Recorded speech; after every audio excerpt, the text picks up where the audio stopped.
listeners. You're listening to 66.6, The BoneYard. I'm your host, BoneyJangles. Another week, another exciting night of stories. I do hope you enjoyed tonight's program. I know I will. Our first story is titled Mr. Smile by Alice Thompson. It was in early November of 1997 that a series of strange sessions led a child psychologist in Maine to contact the authorities. It began when a patient of his began to tell him about one of their friends. This friend being imaginary as far as both the psychiatrist and the boy's parents were concerned. He called his friend Mr. Smile and would talk about him at great length during some sessions. The boy called him Mr. Smile, both because he would always be smiling and because, when he was around the boy, said everything felt happy. He said that there was a feeling of everything being okay. The boy in question was being treated for a serious issue to do with anger and depression. But when Mr. Smile was around, he said all that anger and the sadness seemed to disappear. He said that Mr. Smile wouldn't speak, but rather just stand there at the foot of his bed. He smelled like candy floss, and just by being there, he made the boy feel calm and safe. The psychiatrist assumed this imaginary friend was some sort of coping mechanism the boy had developed to deal with the problems at home that had led to his violent temper, and thought nothing much of it. Until another patient, a girl about 9 years old, also began talking about her imaginary friend, Mr. Smile. And then a boy of 7, and then a boy of 12, and then a girl of 11. All in all, close to 15 separate patients all began to talk about him, about Mr. Smile. The first few he'd put down to coincidence. After all, many children have imaginary friends, and the name and description of Mr. Smile were just generic enough that it didn't concern him too much at first. But as more and more of his patients told him about Mr. Smile, he began to grow concerned. He asked for more details. Every single one of them described him the same way, using the exact same words. Now, there was no way all of these children would be in contact with each other. 5 of them, for instance, were currently being homeschooled, and according to their parents, when he spoke to them, never really even left the house, except when it was to accompany them on shopping trips and the like. There was no way that every single one of those kids could have rehearsed or prepared their statements together, which led him to a deeply disturbing conclusion. He spoke privately with each of the children's parents, one at a time. He avoided disclosing too much information, but told them that something troubling had cropped up in multiple sessions with various patients, and he believed that there was a chance their child was at risk. He asked for their permission to discuss matters with the authorities, and the parents gave them their consent, provided they were kept in the loop as to what was going on. And so, over the course of the next week, the police came and talked to the children about their friend. They asked for details about his appearance, which they couldn't seem to describe apart from the smile, and that he was not like them. How he got into the house, anything he said or did while he was there. Because by this point, the psychiatrist, the parents, and the police were all convinced that Mr. Smile was quite real and quite dangerous. The authorities had checked to make sure that there were no known predators living in the area, which they had confirmed was not the case. But it was quite clear that whoever this Mr. Smile was, he was a real person who had been sneaking into the homes of these children at night. None of these children claimed to know how he got in. They said they would just wake up and he'd be there, at the foot of their bed. Sometimes, they said he would be singing something, but not in English. It sounded like a lullaby, he said. It made them feel safe. Finally, the children were asked to draw Mr. Smile, as they couldn't put into words how he looked. Each and every one of the children picked up a red crayon and proceeded to color the entire page until it was just a rectangle of red. When asked about this, they insisted that they had drawn Mr. Smile. When asked where his head and arms and legs were, they would insist that they had drawn those. They claimed that they had drawn a perfect picture of the man at the foot of their bed. And when they were told that they had simply colored the page and not drawn anything at all, they became deeply angry, feeling that they were being accused of lying and insisting that what they had drawn was a picture of a man that they had seen. Acting on a hunch more than anything else, the psychiatrist decided to show one of the colored-in rectangles to the various children and asked them what it was. Each and every one of them, with no knowledge of what the picture was supposed to be or who had drawn it, and with no knowledge the other children that had been spoken to about the subject even existed, replied that it was a picture of Mr. Smile. Cameras and baby monitors were placed in the children's rooms so that they could be monitored. Many of the parents simply stopped sleeping altogether, staying up all night staring at the screens that displayed where their children slept. At no point did anyone enter or exit the bedrooms. No sounds except them snoring or occasionally talking in their sleep were heard over the baby monitors. There was no sign of Mr. Smile. After almost 2 weeks of this, many of them began to doubt that Mr. Smile had ever existed. Other psychiatrists since have put the whole thing down to some strange delusion that while it couldn't be explained, yet did not have any basis in reality. Some suggested that maybe this whole Mr. Smile thing had its basis in a TV show or film that the children had all watched, leading them all to dream up something familiar. Then, one of the boys went missing. The camera in his room had gone dead at around 2 in the morning. His mother had run to check in on him and only found his room empty.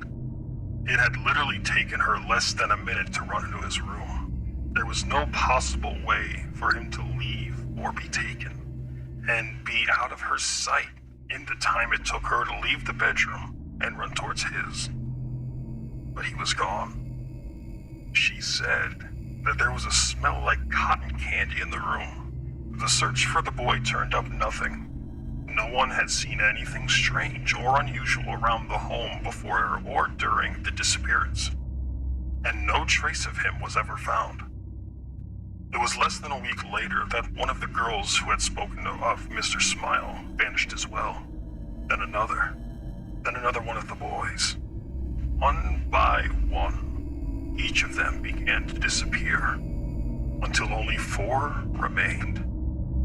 The 4 remaining children began to talk about how Mr. Smile and his friends were going to take them away soon. When asked about these friends, they talked about how Mr. Smile lived with other smiling men in the happy place, and that he would take them there soon. They said that there were lots of people there already, and that in the happy place, everything was beautiful.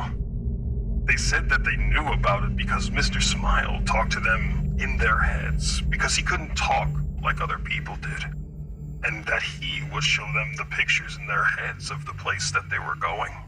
Things began to get increasingly disturbing. After a few weeks, the children began complaining of headaches and nausea. Their schools reported that they had begun to suffer hallucinations, and 2 of them started complaining that they didn't like the place that Mr. Smile was showing them anymore.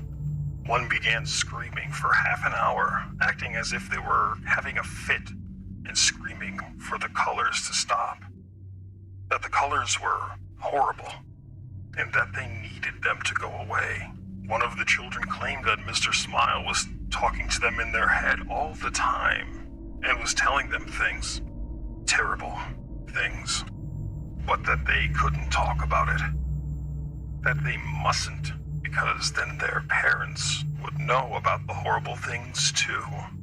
The psychiatrist asked them to write down what Mr. Smile was saying, promising that he would show it to no one, managing to gain the trust of one of the boys enough that he agreed.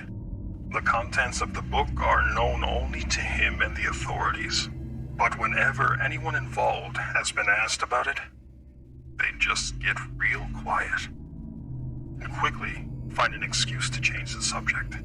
The children stopped sleeping. Footage from the security camera showed them sitting bolt upright, their eyes unblinking, just staring at the wall without moving or making a sound. Sedatives did nothing. One of the girls began cutting strange circular marks into her skin, while two of the boys ceased communicating in English altogether. The language they spoke was never identified, and despite numerous people being asked to listen to them, they could not translate what they were saying. By the start of 1999, all four of the children had vanished into thin air. There was no trace of who took them. Searches have turned up nothing to this day, with no indication of where they are or if they're even dead or alive. No suspects have ever been found either. All four of them appear to simply vanish into thin air, much like the others, all of whom also remained missing. Their disappearances unexplained. And with that, we continue to story 2. This one being titled Toys in the Attic. Written by Nate J, 82. Christmas has always been a hard time for me. Childhood memories of bickering relatives, drunken tirades, and hostile dinner conversations made me wince at the mere mention of the holiday. In the Christmas of 1989, I broke my collarbone on my new toboggan. In the Christmas of 1997, my brother drove the family car into a lamppost. And in the Christmas of 2000, my grandmother set the kitchen ablaze while attempting to cook a turkey. But it wasn't until the Christmas of 2008 that a real tragedy occurred. Jennifer and I met in the fall of 2002, engaged in the winter of 2004, and married in the summer of 2006. She gave birth to our son, Noah, in the spring of 2008. This was our first Christmas together as a family. It was a beautiful new model home in a quiet neighborhood in a peaceful town. It was just a few days before Christmas when he broke in. I was staying late at the office before locking up for the holidays. He didn't want to take anything. He didn't want to move a single thing out of place. He just walked upstairs and went after her. The police called it the most senseless and animalistic act they'd ever seen. And somehow, with her blood painting the walls, they still never managed to find the monster who did it. And I would never know why it happened. This year was going to be a new start for us. Despite the Scrooge-like demeanor I developed every year at this time, Noah loved Christmas. At almost 8 years old, he didn't have much to say. But everything he did say had to do with stories of Santa, elves, and reindeer. The little scoundrel was a better sleuth than he was a conversationalist. Last year, he managed to find his Christmas presents behind my tool bench in the garage. But this year, his presents were going into the attic, where I knew he couldn't get to them. The mid-century home we purchased after Jennifer's passing had much older, antiquated attic stairs than our old home did. I had just finished packing the Christmas presents in that dirty old attic when I realized it was time for his school bus to be dropping him off. As I pushed the heavy attic staircase up, I had a smirk of satisfaction. That child was not making his way up those steps. It was December 11th. Christmas Day was still 2 weeks away. My parents weren't arriving until the 18th. The holiday shopping was done, and the school was now out until January. So Noah and I were going to have a few days of holiday bonding to ourselves. This might have been the first Christmas in many years that I would truly get to enjoy. 5 nights ago, Noah stayed up a little later watching holiday specials on the television. He went to sleep around 8:30, and I went to bed shortly thereafter. It wasn't until 11 o'clock when I first heard those light footsteps scattering across the hall. I suddenly became alert as the footsteps stopped at my door. I sat up as the door slowly began to creak open. It was Noah. I was put at ease at the sight of him, but I was a little alarmed that he was up this late. He never stayed up past 9 o'clock, let alone wander over to my room at this time. Noah, what are you doing out of bed this late? Dad, do you believe in Santa Claus? What? Do you? I was taken a little off guard by the question, but I decided to put his mind at ease. Yes, of course I believe in Santa Claus. Why do you ask? Okay, that's good. Because he needs to know that we believe in him. I know, Noah. Now go back to bed. He smiled before closing the door. I heard his footsteps scatter down the hall into his bedroom, so I quickly drifted off to sleep. 4 nights ago, Noah and I were making Christmas cards for the relatives, who would be arriving in the following days. We had the construction paper, glitter, scissors, and glue. It was quite a messy scene, but I thought he would deserve to have a little fun on his first day of vacation. After finishing up the cards, I began to gather them all up and look them over with Noah. There's one for Grandma and Grandpa, and one for Uncle John, and I paused at the sight of the card addressed to no one in the family. Who is this card for, Noah? It's for Santa Claus. He would be really happy if we made him a card too. I smirked at Noah's thoughtfulness and added it to the pile. Later that night, I was awoken by a crashing noise. Suddenly, I heard footsteps sputtering towards my room again, with more urgency. Noah, this is the second night in a row. You still believe in Santa, right? Yes, I already told you that yesterday. Okay. I don't think Santa knows that, but thanks. Noah, what was that crashing noise I just heard? Noah shrugged his shoulders in ignorance and scurried back to his bedroom. I was too tired to argue with him. I was probably just imagining it and drifted back to sleep. 3 nights ago, I was sitting in front of the television watching a football game while Noah was drawing with his crayons beside me. During breaks, I became increasingly curious as to what he was drawing. When he left the room, I picked it up and realized it wasn't a drawing, it was a list. Hey, Noah, is this your list to Santa Claus? Yeah, Santa told me I have to write him one. Do you think you can mail it to him in time? No, I can just leave it here, and he knows what I want because he's magic. I nodded at the flawless logic and handed it back to him. Later that night, I heard the scurrying of footsteps across the hall again. I was growing impatient with Noah's sleep cycle, but I was still awake reading at this time anyway. But he didn't come into my room last night. He just stood in front of the door for a moment and then ran back to his room. 2 nights ago, I decided to sit down with Noah and ask him about his late-night wandering. He suddenly became nervous when asked. But he finally uttered that he was waiting for Santa to come with his sleigh and reindeer. I couldn't help but smile at this. Santa won't be coming until Christmas though, Noah. We've got a few more days to wait. He seemingly brushed my statement off and made an odd request. Can we leave him some milk and cookies for when he gets hungry? I wasn't going to argue with him. I'd just make him a deal. All right, but if we do, you have to promise to stay in your bed after bedtime, okay? He nodded excitedly, but he didn't seem as happy about Santa's arrival as he did a few days ago. I guess that he was getting burnt out from waiting so long. Later that night, the scurrying of footsteps began again.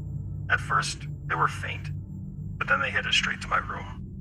I was more than a little upset at this point as my door opened. Noah, I thought I told you to stay in bed. He came and ate them, Dad. What? The milk and cookies. Santa came. I marched downstairs and had to admit I was surprised to see the milk and cookies gone. But this wasn't a difficult trick to pull off either. I was done with this game. Noah, Santa isn't coming until next week. And if you keep making up stories and getting out of bed, he's not coming at all. Do you understand? Noah's face turned to tears as he ran back up to his room and shut the door. I didn't want to be so mean, but there was only so much foolishness I could take to this point. Last night, things got very weird. Noah did not speak to me for most of the day. I finally apologized and told him just to stop making up stories. He seemed to be focusing elsewhere, though.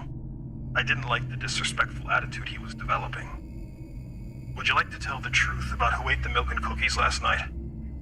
He just pouted at me with an angry look. He ran back to his room and came back with a folded piece of construction paper. I thought this was an apology. That was until he spoke. "This is a card from Santa. He told me to give this to you." I finally lost it. I took the card and crumpled it up without even bothering to read it. I threw it into the trash bin right in front of Noah. "Noah, I don't know what's gotten into you, but Christmas is going to be canceled if you don't stop with these stupid little games. What do you want from me?" "I want my mom and dad to be back together." He once again rushed off to his room in tears. I felt guilty for managing to make him cry twice in 2 days. We really never talked about his mother. He had every right to be upset now that he was older and beginning to understand her absence. I let him cool down for a while. I decided to let him sleep in my room, both to comfort him and to keep an eye on him. It wasn't until 11 o'clock last night that he once again woke up. "Dad, it's time." I was angry at being awoken at this hour again, but decided to be patient with Noah. "Time for what, Noah?" "Santa has a surprise waiting for us downstairs." I was beginning to get a little nervous at Noah's delusions, but I finally decided to play along. Noah dragged me downstairs and into the living room. When I saw it for myself, I quickly became scared for a different reason altogether. The tree was lit up and all the presents from the attic were laid around the tree. "Noah, how did you get all these down here?" "I didn't do it, Dad. Santa did." The hairs on my back began to stand on end. There was no way Noah could have lifted all these gifts or even gotten into the attic to find them. And how did Santa get into the attic to get them? Noah turned to me and meekly replied, "He's been living up there all week, Dad. He made me promise to keep it a secret." My jaw dropped as I tried to remain cool. "Is Santa still in the house?" Noah paused for a moment before answering. "No. He said he had to leave after you found your surprise, and after you read his letter." My breathing became heavy as I started to panic in fear. I rushed across the house towards the wastebasket. I pulled out the crumpled letter that I had thrown there earlier and opened it. The front of the card was written in eloquent handwriting. "All you want for Christmas." I slowly opened the inside of the letter. I almost burst into tears at the sight of it. It was a picture of Jennifer and me, taken days before her death. Written in blood across the picture was, "Together again, soon." My hands were shaking. I couldn't even move. He was back, and he was going to finish what he started. On the back of the card, there was no blood. There was no anonymous message. Just one simple little line. "Ho, ho, ho." This now concludes today's broadcast. I hope you enjoyed the program this evening. Feel free to reach out and send more stories my way. This is 66.6, the BoneYard, and I'm BoneyJangles. Goodbye for now.